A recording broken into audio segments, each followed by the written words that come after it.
The heat that August afternoon lay over the fairgrounds like a wet wool blanket a man could not shrug off.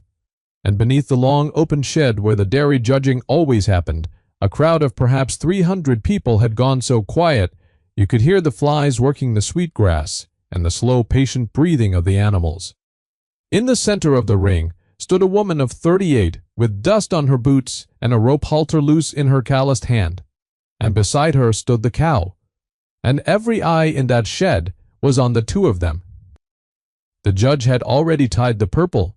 What the crowd was waiting on now was not a ribbon. It was an answer to a question a man in a linen suit had just put to her, loud enough for all of them to hear, and the question was whether she would sell. Behind him stood the men from the county cooperative, hats in hands, and behind them stood half the failing dairymen of the valley, and every one of them was waiting on the word of a woman most of them had laughed at for the better part of 2 years. She did not look at the man in the suit. She looked at the cow. And what she was thinking, though none of them could have guessed it, was that the true verdict had been rendered a long time before that day, out in a browned pasture in the worst spring anyone could remember, by nothing grander than a length of shade and a mouthful of ditch grass. To understand what she answered, you have to go back to the little sale barn in the low country, and the day she paid $18 for a heifer nobody else would raise a hand for.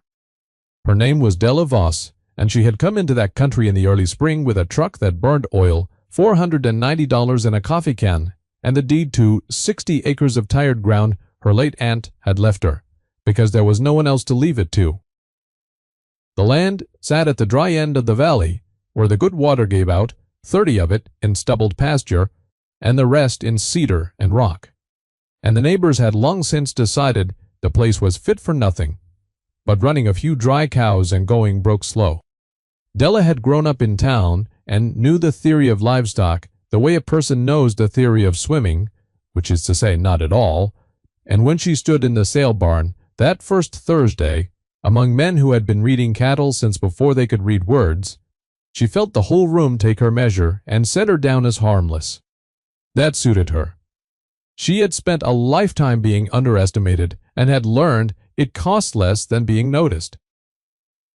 She sat on the third row and watched the good heifers walk through, and heard the bidding climb past 200, past 3, past 4, and she kept her hand in her lap because $400 was near everything she had, and she needed it for feed and fence and the truck. Then they ran the twins through, and the room turned to laughing. They were 2 heifer calves of a breed the valley men had no use for, small-framed and fawn-colored with dark eyes and darker muzzles, dairy stock in a country that had gone all to beef, and the pair of them had come off a foreclosed place 40 miles east where the owner had died, and the executor wanted them gone at any price. The auctioneer tried and got nothing. One of the twins was sound, and pretty enough, and finally went for $60 to a man who wanted a house cow. The other would not sell at all, because the other had a crooked front leg where a gate had caught her as a calf, a fetlock that turned in, so she walked with a hitch, and every cattleman in that shed knew you did not pay money for a lame heifer of a useless breed off a dead man's farm. The auctioneer, sweating and impatient, said he would take any offer to clear her, and out of some impulse, she could never afterward explain. Della raised one finger and said, $18. The loose bills folded in her shirt pocket, and the gavel came down. And the whole barn laughed the good-natured, cruel laugh of men who have just watched a fool part with money. A big red-faced dairyman named Ott Hargrove, who ran the largest herd at the near end of the valley and never in his life passed up a chance to be heard, called out that she had overpaid by exactly $18. And the barn laughed again. And Della led her, lame little heifer, out into the light, and put her in the back of the oil-burning truck, and drove home not entirely sure herself what she had bought. That night she did the arithmetic that would run underneath everything that followed like the loan note under a hymn. She had $472 left. She had 60 acres, 30 of them grass, and 1 lame heifer of a breed nobody wanted. And she had a winter coming 8 months off. A cow gives you nothing the first year and nothing the second, but appetite. It is only in the third year, if you have kept her alive and bred her right and she has calved and freshened, that she begins to pay you back. And even then, in a trade of dollars against dry summers, you are always one bad season from zero. She wrote the numbers on the back of the deed by lamplight, and looked at them a long time, and understood that by every column and every total she had made a mistake she could not afford. But she also understood something the men in the barn had not troubled to look for, because she had looked into the heifer's eyes in the truck bed, and found there not the dullness of a spoiled animal, but a steady watchful calm, the look of a creature that had already survived worse than a crooked leg and meant to go on surviving. Della named her Juniper for the cedar. The valley men despised as much as they despised her breed, and she decided that whatever the numbers said, she would not be the one to give up first. The first months were the loneliest work she had ever known. She was up before light, stringing new wire on rotted posts, splicing the good stretches, hauling water by the bucket to the trough because the old windmill turned but did not pump, and she had no money for the leathers. Juniper favored the leg and could not travel far to graze, so Della learned to bring the grass to the cow, cutting ditch weeds and cedar flat forbs with a hand sickle and carrying them in feed sacks across her shoulders until her back knotted. She learned the smell of a cow, the particular grassy warmth of her breath, the way she leaned her weight against you when she trusted you. She made her mistakes in private, and paid for them in private. And the one time she went to town for a part and mentioned at the feed store that she was raising the little dairy heifer, the man behind the counter said, kindly enough, that a woman alone out on that dry end had best sell while the selling was good, because that country broke strong men with 3 hands and a bank. Behind them, he did not mean it cruel. That was the worst of it, that none of them meant it cruel. They had simply agreed among themselves what a woman alone on bad ground with a lame cow amounted to, and the sum they reached was pity.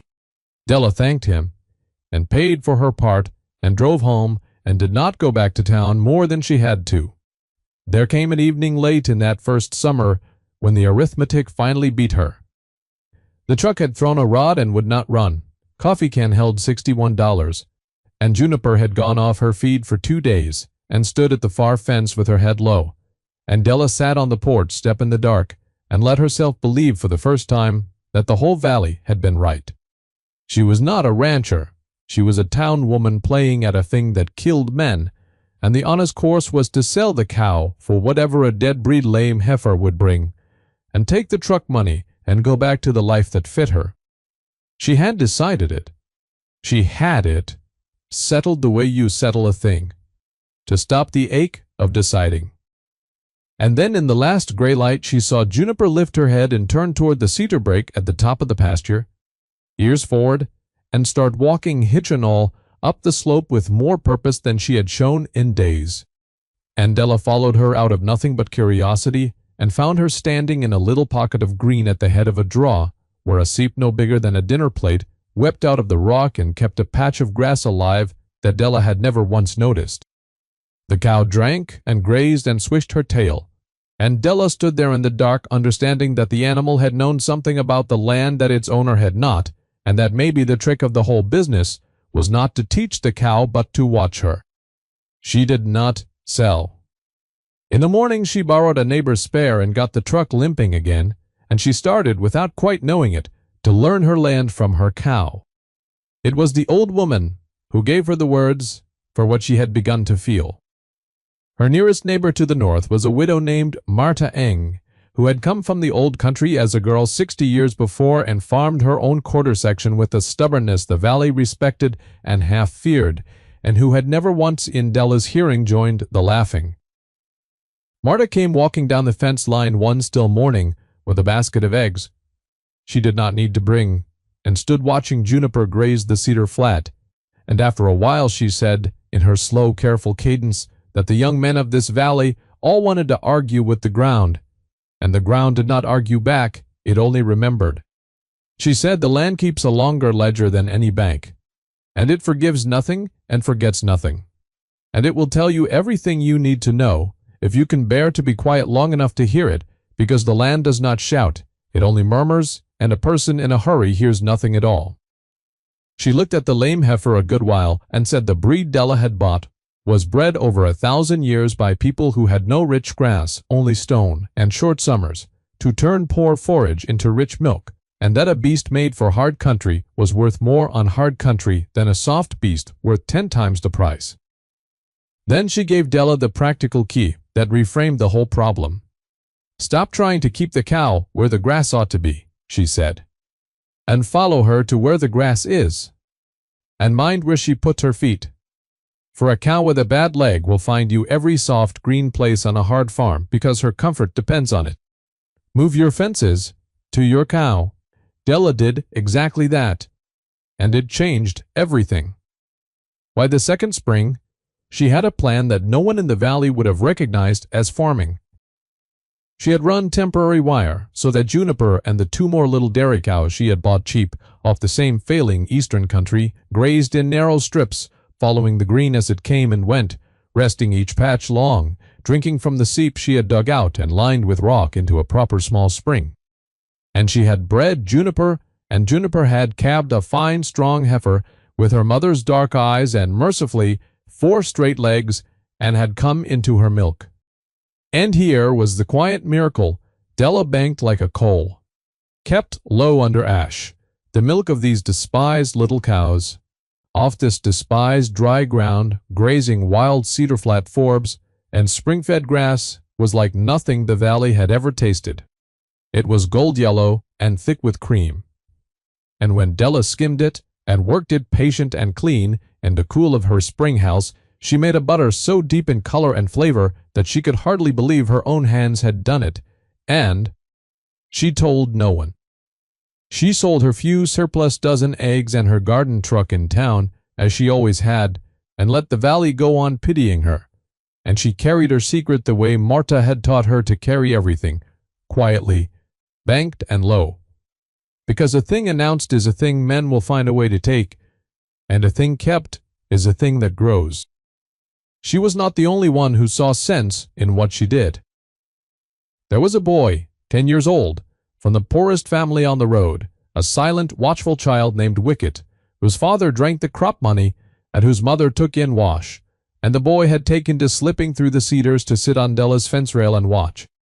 He never mocked. He asked, in his blunt, simple way, why she moved the fence so much, and when she told him, he nodded as though it were the most obvious thing in the world, which to a child it was. He named the calves. He named Juniper's daughter Ribbon, before anyone had any notion the name would come true, because he said she walked like she was already showing off. He learned to milk with his small, strong hands, and he learned to work the butter in the cool, and Della paid him in butter and eggs and in something his own house did not have, which was the steady attention of a grown person who believed he was worth teaching. He was proof, living and daily, that someone besides Marta saw the thing plain, and on the long, lonely afternoons he was a balm she had not known she needed. The first outside validation came from a stranger, as such things do, because the valley was too busy laughing to look. A cook named Rennick, who fed the crews on the big road contract cutting through the pass 20 miles west, came through buying eggs and cream where he could find them, and he tasted Della's butter on a corner of bread at the feed store where she had left a pound in trade, and he tracked her down that same afternoon. He was a hard-mouthed man not given to praise, and he stood in her yard and said flatly that he had cooked in 3 states and never put anything like that on a plate, and he asked what she wanted for all she could make. She named a price that seemed to her outrageous, 3 times what the town creamery paid, and he agreed before the words were fully out of her mouth, and asked could she double it. That was the first money the land ever paid her back, and it came in the only language the valley understood, which was cash in the hand. And though she did not spend it where anyone could see, she felt the numbers in her coffee can turn a corner for the first time. She paid off the truck. She bought the windmill leathers. She bought 2 more little dark-eyed cows, and she kept her mouth shut. Aunt Hargrove noticed her before the valley did, because a big man notices anything that might grow up under his shadow. He came down the road one evening in a clean truck with his elbow out the window and looked over her strange strips of fence and her small, mismatched dairy cows with an amusement that did not quite hide the calculation under it. He was by then more than a loud neighbor. Over the years he had made himself the buying agent for a downstate consortium that had been quietly rolling up the valley's herds and mortgages, offering hard-pressed men a way out that ended with Hargrove holding the ground and the consortium holding Hargrove. And warmth was the tool he used to do it. He told Della, friendly as a preacher, that he admired her grit, but that a woman alone couldn't make a living off dairy on that dry end, that the future in the valley was consolidation and volume, and that as a favor, purely as a neighbor, he would take the whole outfit off her hands, cows and lease and all, for $800, which he pointed out was more than double what she had into it. It was charity dressed as commerce, and they both knew it. Della thanked him, and said, in her plain way, that she believed she'd hold on a while yet. Hargrove laughed the barn laugh, and said, "Suit yourself," and told her the offer would go down, not up, and drove off certain he had planted a seed of worry. He had planted nothing. Della went back to her butter. The dry came the third spring, and it came like the open door of a furnace. The winter had brought no snow to the high country that fed the valley's ditches, and the spring rains failed one week after another until failing became the only weather anyone could remember, and by June the whole broad middle of the valley where the good grass had always grown lay cracked and brown, and the big herds bawled at empty troughs. Hargrove and the men like him had bred and bought for volume, for big soft beasts that ate like furnaces and needed the rich bottom grass and the ditch water that was no longer running. And now those animals were the first to fail. Men sold cattle at a loss because they could not feed them. Men watched wells go dry that had never gone dry in living memory. Men who had laughed in the sale barn stood at the co-op counter with their hats in their hands and no answers. And out on the dry end, where the ground had always been poor, Della's little herd of hard country cows bred 1,000 years for stone and short summers, grazed on and gave milk on, because she had spent 2 years learning every green pocket and every seep on her 60 acres and had built her whole operation around drought before she ever knew the word for what was coming. The springs she had dug and lined ran cool and steady when the valley's ditches ran dust. Her butter, if anything, grew richer as the cows tightened onto the strongest forage. The land had kept its longer ledger, and it was paying her quietly, in a season when it foreclosed on everyone else. Hargrove came back, and this time the warmth was thinner. He did not offer to buy her out. He came to buy her spring. The consortium, he explained, was organizing an emergency water and stock program for the valley, a fine civic thing, and her little spring was the last reliable surface water on the dry end, and it would only be neighborly of her to let the program pipe it and manage it for the good of all. And of course she would be compensated fairly. And of course a woman alone couldn't be expected to administer such a thing responsibly in a crisis. When she declined, he came a second time, with a lawyer's letter about water rights and beneficial use and the public interest, all of it thin as spring ice, but heavy enough to frighten. When that failed, he came a third time, and this was the tightening he had planned all along, and the rumor started in the valley that Della's dry end spring was fouled, that her butter was made from bad water, that a person couldn't trust milk off ground that poor, and Della understood that the man who had once merely laughed at her had decided she was worth destroying. She said nothing to the rumor. She let the co-op test her water when they asked, and it came back cleaner than the town supply, and still the rumor did its slow work. Because a rumor does not need to be true, it needs only to be repeated by frightened men. The first of the humbled came before the reckoning did. Ott Hargrove himself, of all people, drove down the road one blistering noon with his big truck's radiator boiling, and he did not get out of the cab all bluster and buying. He sat there a moment, and then he got down slow, an older, heavier man than the one who had laughed in the barn, and he asked her, in a voice that cost him everything he had, whether she would sell him water for his last 100 head. the breeding cows he could not bear to lose, because his own wells were dry, and the consortium's grand program had never materialized, and his cattle would be dead in a week. He could not pay what it was worth, he said so plainly. He stood in her yard where he had once made his charity offer and asked a woman alone for grace. He had done nothing to earn, and Della looked at him a long moment and understood that she now held over Ott Hargrove exactly the power he had spent 3 years trying to hold over her, and that she could name any price at all and he would sign it.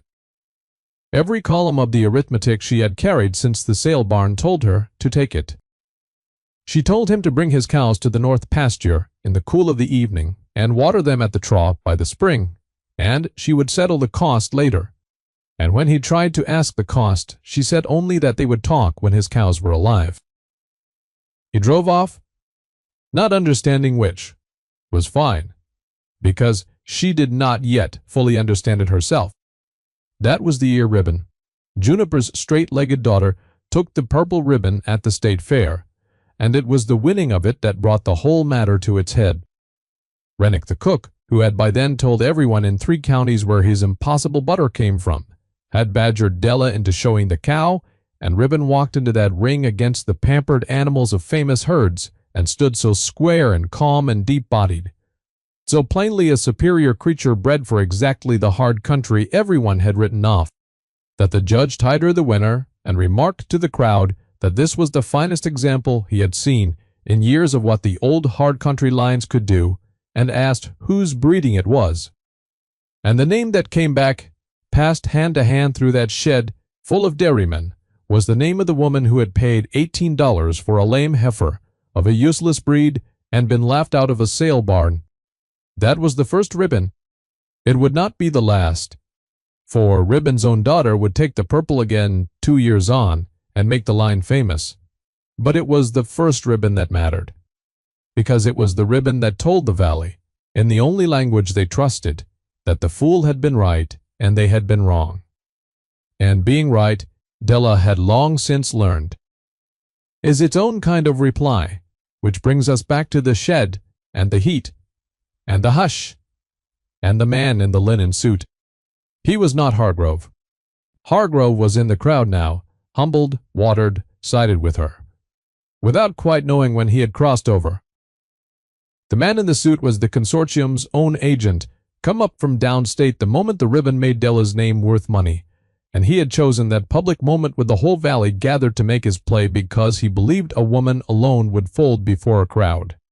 He offered, loud and smiling, to buy the entire line, every cow, and the breeding rights and the spring lease and the name, for a sum so large it made the crowd draw breath, and he framed it as the wisest thing a person in her position could do, cash in the hand against the uncertainty of dry years to come. And then he made his mistake, the small greedy overreach that undoes his kind, because to prove he had done his homework, he named her herd exactly 41 head, and named the spring's yield in gallons to the day, figures no honest buyer could have known. Figures a man could only have gotten by sending someone to count and measure on her land without her leave, and a low sound went through the crowd as they understood that the consortium had been spying out the dry end water all along, for she had never sold more than a dozen head, and her herd stood at 31, not the 41 head he had named. Della let the silence stretch the way Marta had taught her to let everything stretch.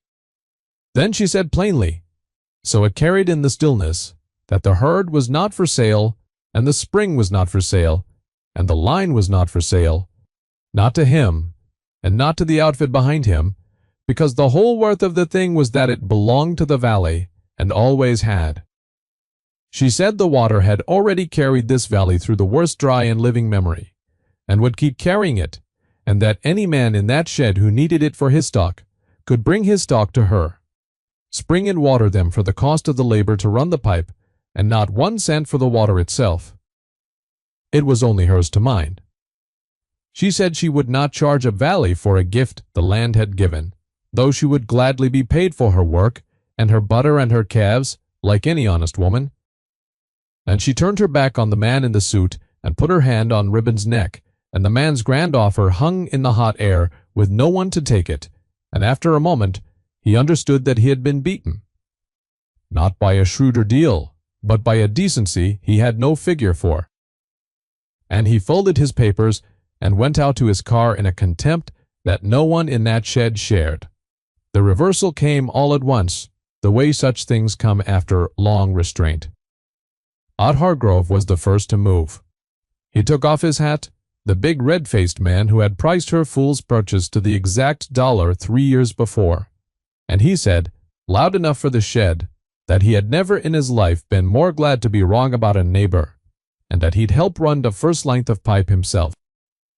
And then the hats came off all down the crowd, the men who had laughed in the sale barn, and the men who had passed the rumor, and the men who had pitied a woman alone, and they came forward not to buy anything but to thank her.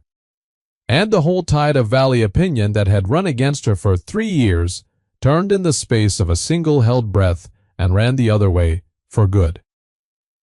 The boy Wicket, 12 now, and grown lean, stood at the ring rail grinning like it was his own doing, which in a way it was, since he had named the cow. And old Martha Ank, who had walked all that way to see it, made her slow way to the rail and put her worn hand over Della's on the halter, and said in her careful old country cadence that she had told her once the land keeps the longer ledger and forgets nothing. And here at last was the day the ledger came round. For the land had known what the valley would not, that a beast made for hard country is worth more on hard country than a soft beast, worth 10 times the price, and that a person who is quiet enough to hear the murmur will hear things the shouting men die not knowing. She said Della had listened, and that listening was the whole of it. The rains came that autumn as rains finally do, breaking over the high country in the first week of October and running down the dry ditches in a brown flood that men stood out in the weather to watch. And the valley healed the slow way land heals, and the dead grass greened, and the wells filled, and the fear went out of the country by degrees. Della Voss was no longer the fool on the dry end, or the woman alone. She was the keeper of the line and the minder of the spring, a fixture now, sought out for advice by the same men who had once offered her charity, her butter carried away by the crate, and her calves spoken for 2 seasons ahead. She never did sell the spring or the line, and the money the consortium had waived never once made her regret the refusal, because she had come to understand the last thing Marta had been teaching her all along, which was that there are 2 kinds of wealth, the kind you can bank and the kind that banks you, and belonging in a place is the second kind. On a cold bright morning the winter after the second state fair ribbon, Della walked up the cedar flat with the boy beside her to a new calf standing wet and dark-eyed in the frost, 4 straight legs under her and her grandmother's watchful calm already in her face, and the boy asked what they would name this one. And Della looked a long time at the small creature that carried in her the whole improbable line that a valley had laughed at and a woman had heard, and she said they would call her Ledger, and she left it to the boy to ask why, and to the land, which forgets nothing, to remember. Très compliqué de vivre du stream, c'est très compliqué. Tu ne pourras pas vivre seulement de Twitch, c'est infaisable. C'est infaisable. Ça fait 1 an là que j'ai lancé ma chaîne. J'ai vu des tonnes de vidéos qui en parlaient. J'ai vu des tonnes de vidéos qui disaient ouais, vous lancez pas, c'est impossible de vivre de ça, c'est impossible de vivre de Twitch. Dans un petit coin de ta tête, tu te dis ouais, vas-y, c'est bon, je crois en mon truc, je vais y arriver, c'est sûr. En vrai, plus les mois passent et plus tu te rends compte que non, seulement Twitch, ce n'est pas possible. C'est un vrai travail, il faut vraiment être sur plein de réseaux différents. Il faut vraiment avoir des sponsors avec des marques et tout, c'est ça qui va faire ta rémunération, hein. C'est pas que Twitch, c'est pas possible. Voilà Micha, mais ne lâche rien, je ne sais pas depuis quand tu as commencé Micha, mais 130 follow, il faut que tu continues. Il faut que tu continues. Après tu as des stratégies, aussi à faire, je sais pas sur quoi tu joues, je sais pas tes horaires, je sais pas si tu es régulier ou régulière. Il y a tout un truc qui rentre en compte. Mais ne lâche pas si tu y crois. Vraiment.